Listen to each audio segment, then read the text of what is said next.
Bonjour, bonjour, mbote, mbote, mes bien-aimés dans les Seigneurs, bandiko nanga, mes frères et sœurs, na pesi biso mbote na kombo na Yesu Christo. Na ena message o papa pesinga ina memela bino, nzambe tata pesinga na memela bana na ye ya mokili mobimba. Message oyo papa alakisi ngai, na yebisaki bino na video oyo eleki ke nzambe apesi nga message moko pe ayebisi ngai na kabola na bana na ye, na yebisa bana na ye eloko nini il faut tosala.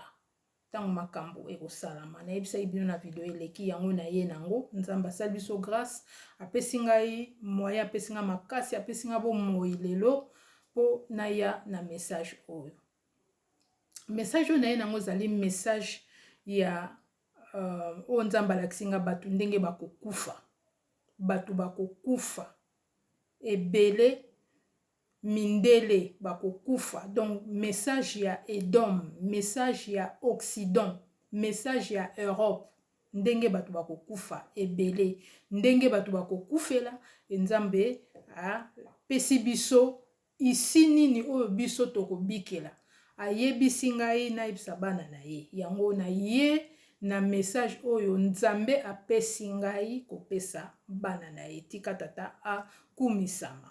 Avant de passer na message na biso mes bien-aimés dans le Seigneur, nazozongisa lokumu epai ya tata nzambe po na bino bandeko o toza ensemble, po na bana na nzambe o bazali ko bénéficier na ba message o papa zo sala, po na bomoi na bino, po na soutien na bino, ko soutenir ngai ndeko na bino na ba message musalo nazo sala, ndenge bozo exhorter baninga na ba commentaire ya encouragement na ba exhortation na ba verset biblique bozo pesa na baninga bana nzambe bo continuer ndenge wana bo kangama na nzambe po yango message na ye nango tozo kende na makambo moko ya pasi oyo ekosalama. Bo continuer ko kangama na nzambe, bo continuer ko zana motema malamu, motema bolingo, bo continuer ko tosa nzambe, surtout ko vivre na crainte ya nzambe et ko vivre na sanctification et ba o baza nanu musika nzambe ba se repentir. Yango message oyo na ye nango ezali message ya makasi, message ya mawa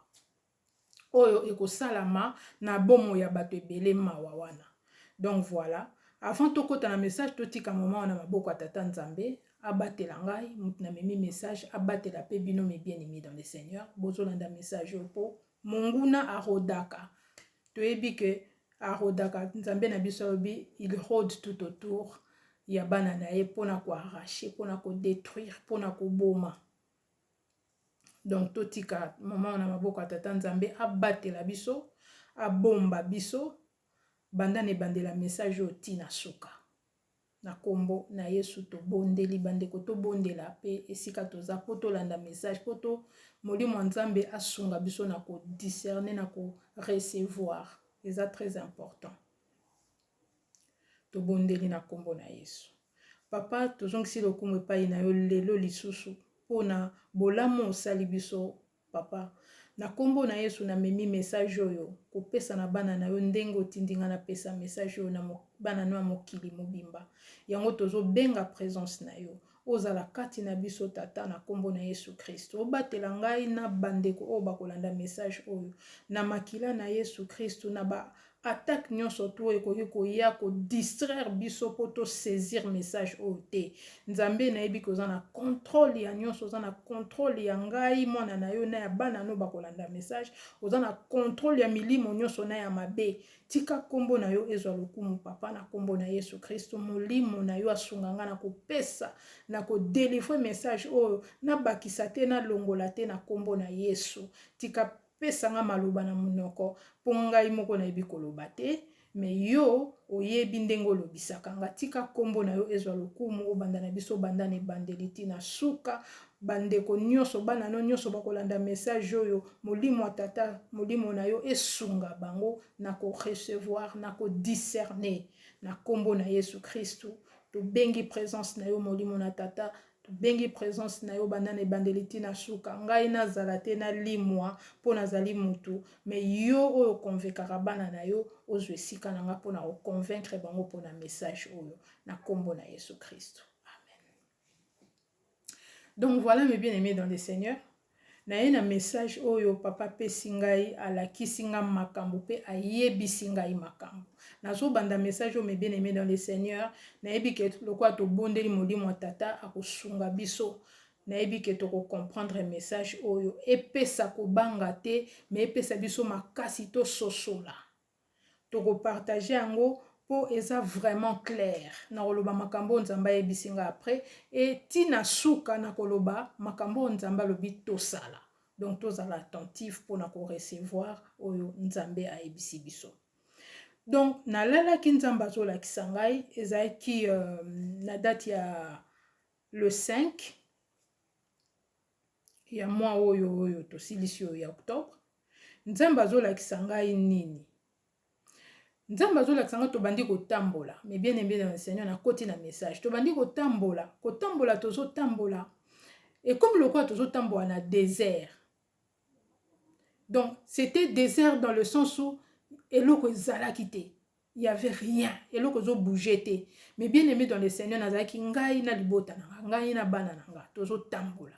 Mais kotambola tozotambola l'air tosali quelque part, mes frères et sœurs, tokomi kotambola likolo ya bibembe.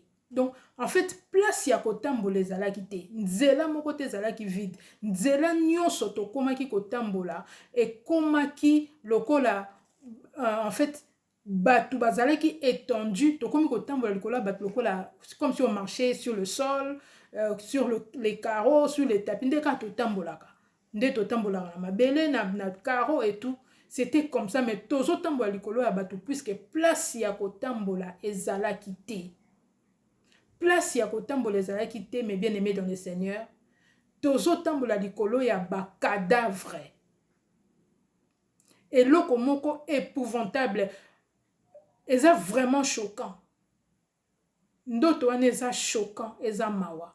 Tozo tambola likolo ya bibembe, puisque tozaki na choix te. Nzela tobandaki kotambola, ezaki bibembe na bibembe. Mais bien aimé dans le Seigneur, eloko nini ezaki étonnant na tango wana, eloko ekamusaki nge ezaki nini. Batu nyonso nazalaki komona, batu nyonso tozaki kotambola likolo na bango, ezalaki bibembe ya mindele.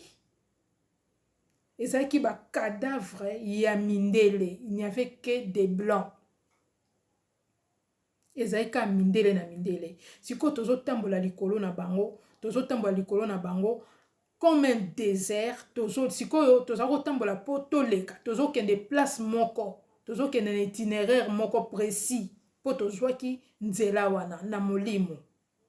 Alors le tozo tambola na molimo, tozo tambola tozo traverser nzela wana, kobange salaki biso na motema puisque tozo nyata bibembe. Ezaki bibembe na bibembe.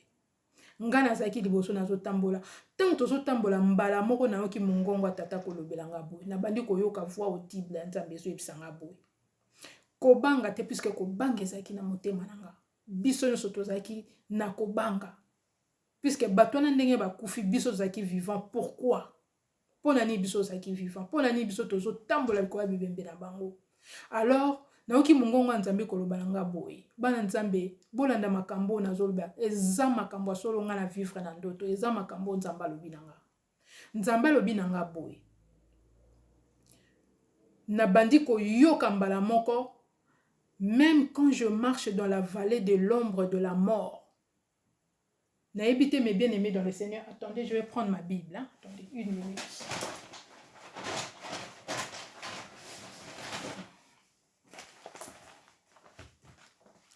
Là, j'ai la Bible. Natanga yango malamu. Na bandi koyoka nzambe koloba nanga maloba. Oh, c'est après que l'air nzambe azoloba nanga nde na bandi ko recevoir, na bandi ko comprendre eloko nzambe azoloba.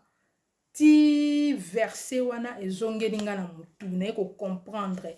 Mais bien aimé Bible ezali maloba ya tata. Bible ezali bomoi. Eza maloba vraiment ya nzambe na biso. Je sais pas, c'est la 40e fois nzambe sora lobi nanga azongisa nga na Bible. Nzamba bandi koloba nanga maloba o na psaume. Eza maloba oyo eza cantique de David. O tango David azolelela nzambe, tango bazo bundise bazo landa ye po ba ote vie. cantique de David oyo asalaki prière oyo asalaki na psaume 23. Alors nabandi koyoka Nzambe koloba na nga boye.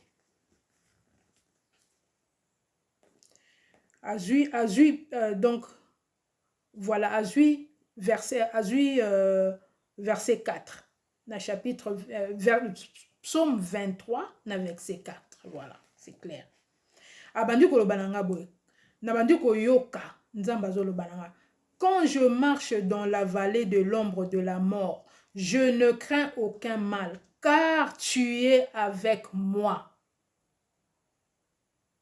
Na yoki yango lisusu et se répéter lero nazaki tellement effrayé na ndoto nazo comprendre te lero ni Nzambe nazo comprendre maloba ni nazo loba na ngate nazo tambola na ko banga na ndoto donc Nzambe azomona père na ngai azomona père oyo tozalaki nango na situation wana alors Nzambe alobelinga maloba oyo. Psaume 23 na verset 4. Quand je marche dans la vallée de l'ombre de la mort, je ne crains aucun mal, car tu es avec moi. Efficace. Tant Nzambe alobi na nga bongo na yoki yango alobi na yoki yango a faire saisir nga yango a kotisi yango siko na motema na nga na molimo na nga pona soso na makambo azoloba. C'est là que j'ai compris que tozana Nzambe azo rassurer biso. Eza maloba ya Nzambe oyo azo pesa biso po ayebisa biso ke nazana bino ata boza ko traverser ombre de la mort, je suis avec vous, je serai avec vous. Wow. Non. Bana Nzambe l'air na yoki na comprendre Nzambe faire comprendre ngai ki azana biso ki azopesa nga maloba ngo siko na ko se rappeler que za maloba ya psaume 23 ya cantique ya David prière ya David na kumisi Nzambe mbala moko na zui pe na motema to bandi ko traverser tozo kende mais place nazo kende pour le moment na ndoto wana na mona ke loko musute mais Nzamba sosoli singa après. Alors molimo Nzamba binanga boy. Ameminga na Joël. Ameminga na Joël. Siko nazo faire comprendre bino mes bien-aimés dans le Seigneur eloko nini Nzambe azoloba. Eloko nini azo sala. Pona nini azo sala. Nazo pesa bino le pourquoi. O Nzamba azo sala makambo yo. Pourquoi makambo ne kokoma? Pona nini Nzambe azosala ngo eloko nini ayebisi biso tosala oyo maloba oyo apesi mais ça veut dire quoi? Pourquoi tout ça?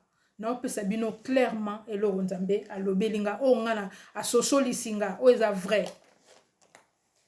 Po bino pe bo comprendre bien aimé dans le Seigneur. Alors Nzambe molimo Nzambe memingai na livre à Joël. Na livre à Joël 3 na verset 19.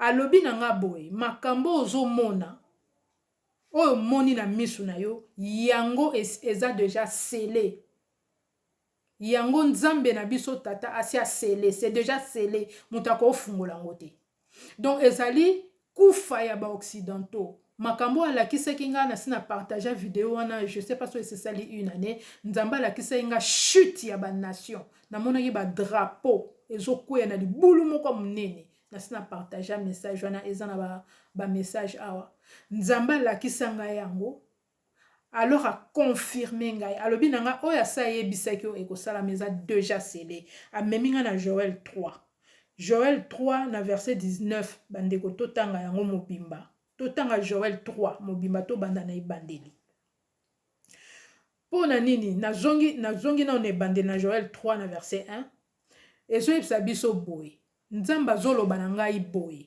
eloko nini nazosala pourquoi nazosala yango pourquoi ba occidentaux ba okufa pourquoi Edom sera détruit pourquoi Occident kozala détruit elizama lobo Nzamba ebisinga na ko changer yango te ezali prophétie Nzamba ye moko sa sela maloba oya sa sela makambo oyo ye moko alinga sala volonté ya Nzambe c'est la volonté de Dieu.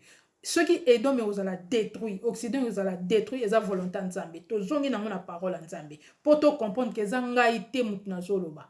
Nga naza na makasi ya koboma mutu te, ya ko détruire eloko te, ya ko élever eloko te, ya ko tonga eloko te, ya ko kele eloko te. c'est le créateur de toutes choses. Asela maloba wana. Et comme alakisi ngango alobi, c'est déjà fait. Lokola nzamba alakisi ngango na moni yango lisusu confirmer ngai. Oya saibsenga, c'est déjà fait. Alobi boena Joël 3 na verset 1. Car voici en ces jours-là, en ces temps-là, tout ça les références na Ecclésiaste 3, parce que nzamba zoloba en ces temps-là, il y a problème, il y a temps. Nzamba sala mamnyo son a temps.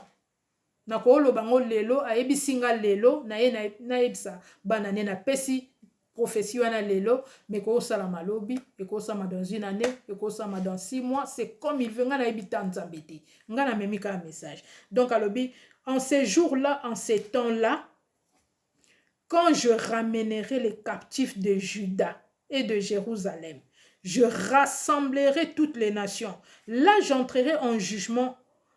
Je rentrerai en jugement avec elles au sujet de mon peuple Israël, mon héritage.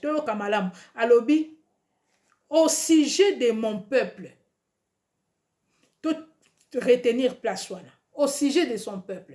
Quand il entrera en jugement. Et ça problème à jugement. Toche na nous parenthèse wana. Tokiti na Joël 3:19.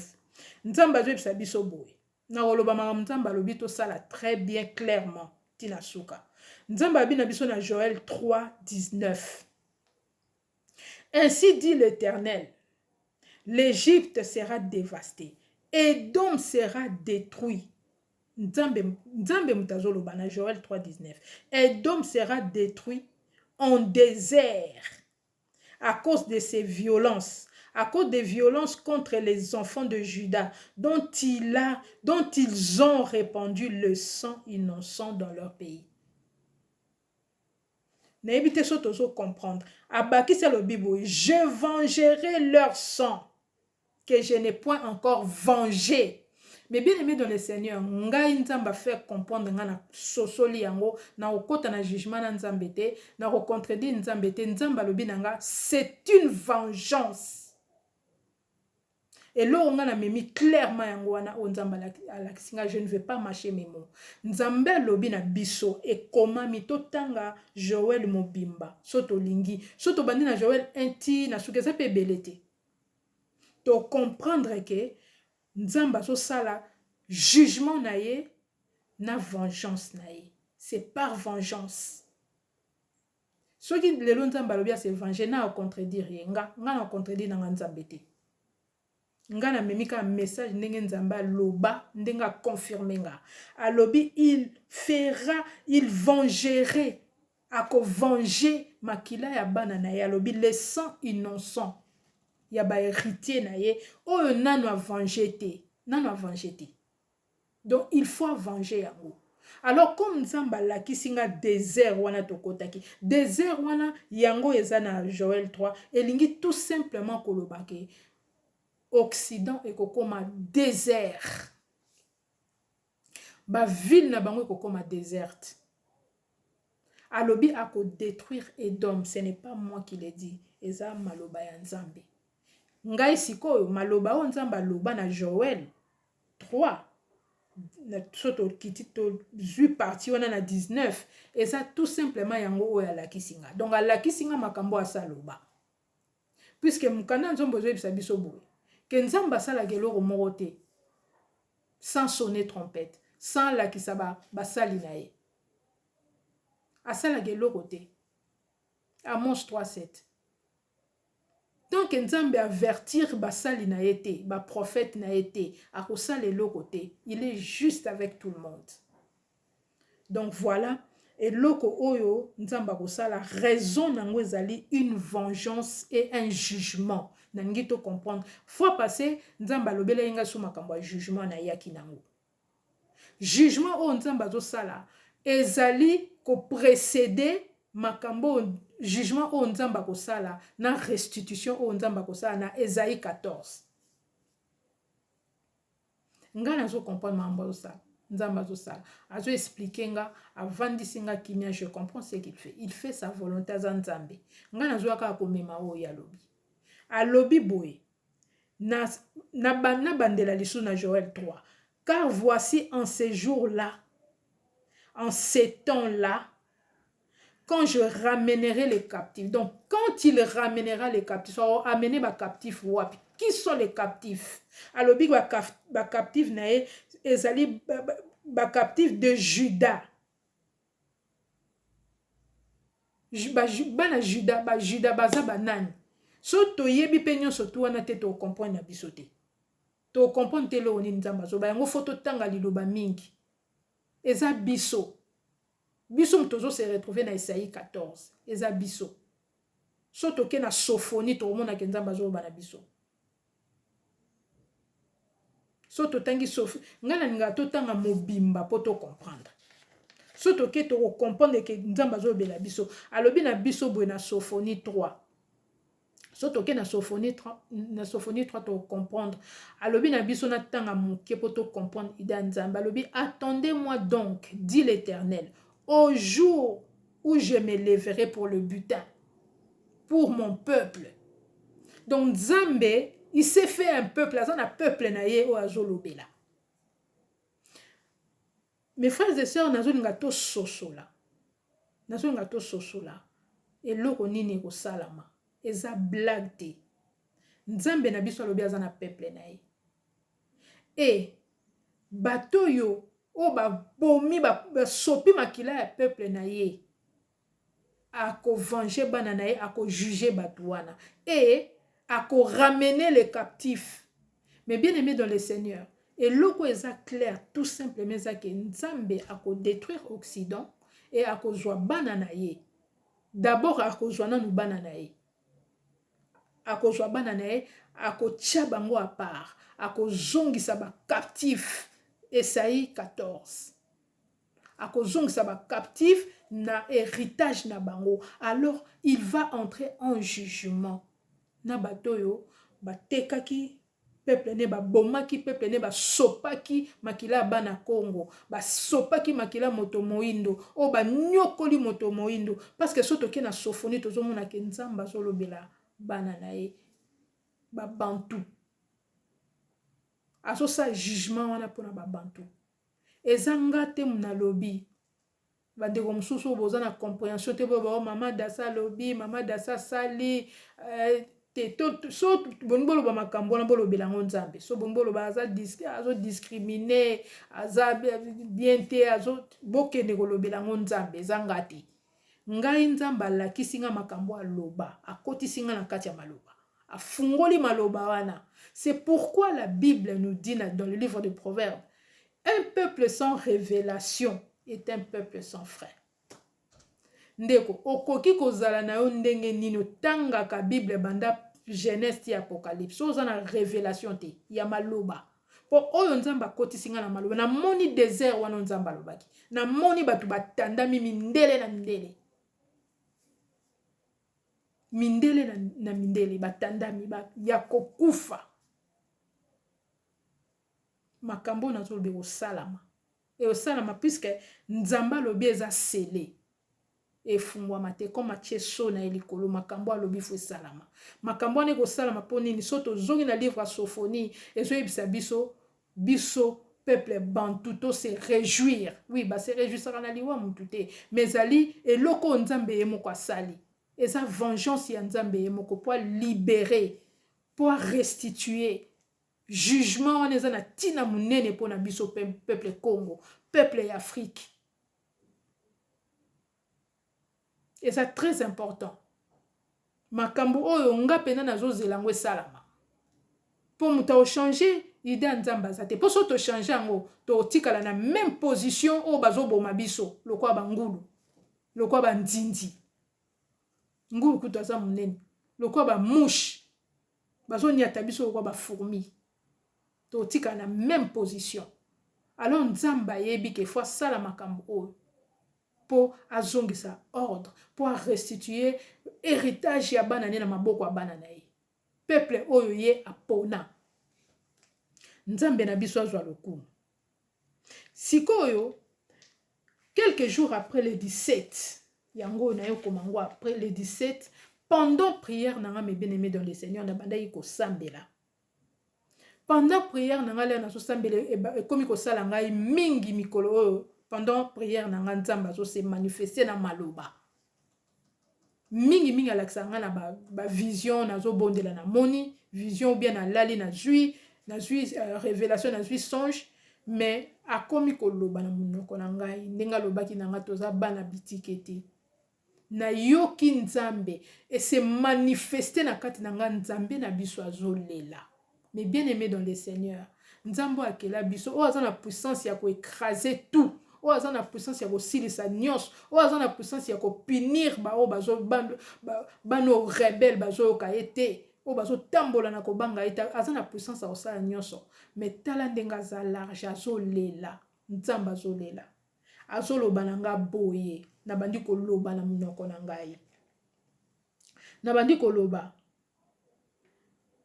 yebisa bango yebisa bana na ngai batikali na tangu mukie. Mais bien aimé dans le Seigneur, makambo nazo yebisa bino nzambe mutu azoloba ngo na monoko na nga ezanga te mutu azoloba lere wana alobi yebisa bana na nga batikali na tangu mukie bakabwana na mabe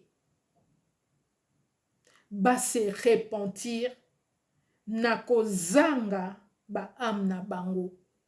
Tant nazoloba bongo nazobondela nazoyoka kolela nazoyoka Saint-Esprit attristé ils ont insisté nde azo expliquer ngai que nzambe azo faire comprendre ngai que mais bien aimé dans le Seigneur na kati ya bato bakokufa na kati ya babitumba po kokufa ne ko uta wapi eza makambo tozomona osalama biloko bazobomba babombo wana eobeta. Nzambe azo faire comprendre nga ke bana na ye bakokufa na kati ebele bana na ye musu bako échapper te mais bakokai kozala sauver bakokai ko échapper na makambo oyo mais bakokufa na liwa oyo ezaki ya bango te po baboyi ko se repentir. Donc Nzambe azo faire comprendre nga ke il y en a qui vont mourir na kati ya bana na ye na kati ya bana na biso bana Kongo ebele bakokufa po baboyi ko se repentir po baboyi ko kabwana na mabe azo yebisa ngango nazo bondela azo yebisa nga vraiment nazo yoka ke bana na ye bakokufa ebele bakokufa na ba occidentaux bakokota na kati ya bakufa wana. Et pourtant maloba o Nzambe alobaki na Joël 3:19 eza ya biso te eza ya biso te eza clair alobi Edom sera détruit. Biso to ba Edomite te biso toza bana Congo ba Yuda biso toza ba Edomite te. Mais Nzambe azo yebisanga après ça ke ba âme ebele ekokufa na kati ya kufa wana bana na ebele bakozala alobi bazali déjà akozanga déjà ba âme na bango donc alobi akozanga ba âme na bango donc eza loko Nzambe ayebi déjà ke bana ne musu bakokufa na kati wana bakozala sauvé te.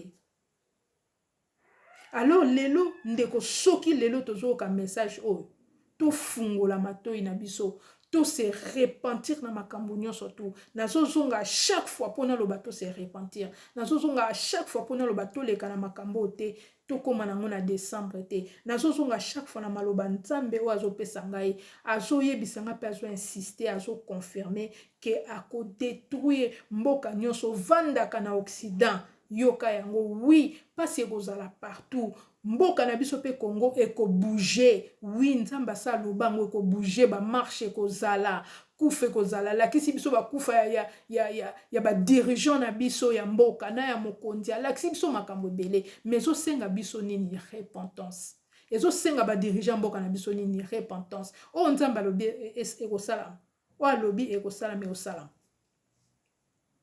to ko échapper nango ka so to se repentir soki to kimi to vandi na makolo Nzambe to se repentir na makambo azolo bandeko Nzambe alakisaki ngai makambo ya banyongo ba facture ndenge kangamaki na batu na enlèvement botala message wana ya banyongo toza ne sengwa ko salara banyongo te non po eko disqualifier biso. Eza na makambo ebele Nzambe alobai na nga loba boy na makambo ba kombo na makambo total ba message on a pesi et puis message ya banyongo na ko bandela ngo pona pesta stratégie ndenge penzanga na côté la ki na ba détail près po sunga bino bandeko pona to kima ba nyongo to stabiliser ba finance na biso. Ezali pona ko stabiliser ba finance et ko éviter ba nyongo. C'est vrai. C'est vrai.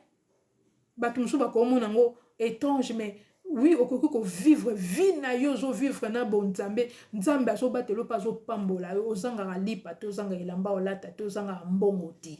Continue zanga mbongo ti. C'est bizarre makambo nzambe. Moi je le vis. Oui. Et puis nayebi ke bana nzambe belé baza bazo vivre ango sans ko defa eloko ya mutu, sans ko yiba eloko ya mutu, sans ko yiba elamba polata, sans ko non. Oso vivre vie moko ya sainteté et une vie bénie, bénite. Vie eza bénie na finance. Ozanga eloko te na abondance. Mtape sa abondance eza nzambe. C'est possible. Donc voilà mes bien-aimés dans le Seigneur. Message on nzamba pesi ngai sikoyo oya suka oya zolela alobi ba ama bana na ye ebele akozanga yango.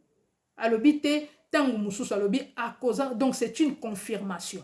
Toyebi ke ba ndeko na biso ebele ba okufa na makambo po ba boy ko to nzambe po baza ba incrédule po soki nzamba tindi messager na ye ba boy na bango koyoka. Olie bango bazwa message oyo important pour na vie na bango po bandeko nanga nyonso tozomona koleka mais liloba na nzambe koleka te nyonso tozomona tokotika ngo mokili ekotikala o nyonso tu bisengo nyonso tozomona ba succès o batu musu bazosala eotikala soki eza na nzambe te eza na tina te mais liloba nzambe koleka te toza mutu makasi te toyoka makambo nzambe azoloba tokota mabondeli toyeba makambo po etikali nzambe alobi baza na ntango mingi te toza na ntango mingi te eza malobo nzambe alobi nanga toza na ntango totikali na ntango mokie alors yango ayebisi biso boye Joël 2 elobi na biso boye na Joël 2:12 totanga yango mes bien-aimés po to sala volonté nzambe selon sa parole. Joël 2 na verset 12 elobi na biso nzambe azobisa biso boye maintenant encore dit l'Éternel, revenez à moi de tout votre cœur. Revenez à moi de tout votre cœur. Nzamba lobi tozonga pane na motema na biso mobimba. Pona nini? Poto échapper. Poto échapper na makambo nzambe akosala. Toke na Apocalypse 18. Nzamba azobisa biso na Apocalypse 18. Biso batu o tozo tambola na kobanga nzambe te. Biso batu toza non attaché na makambo o nzamba lingi te. To lingi pe koyoka ete. To lingi pe ko se repentir te na makambo nyonso yo mama dasa lobi o nzamba tinda ngana loba to saleli yango te. To ka makambo nzamba ayebisi biso ya maloba na ye asuka. O ya ayebisi biso maintenant encore dit l'Éternel, revenez à moi de tout votre cœur. Toke na Apocalypse 18 na verset 4. Nzamba lobi na biso boy. Et j'ai entendu du ciel, Apocalypse 18, 4. Et j'ai entendu du ciel une autre voix qui disait, sortez du milieu de mon peuple. Sortez du milieu de mon peuple. Nzambazana peuple naïe. C'est comme ça. Sortez du milieu de mon peuple. Afin que vous ne participez pas et que vous ne participez pas à ces péchés et que vous n'ayez point de part à ces fléaux.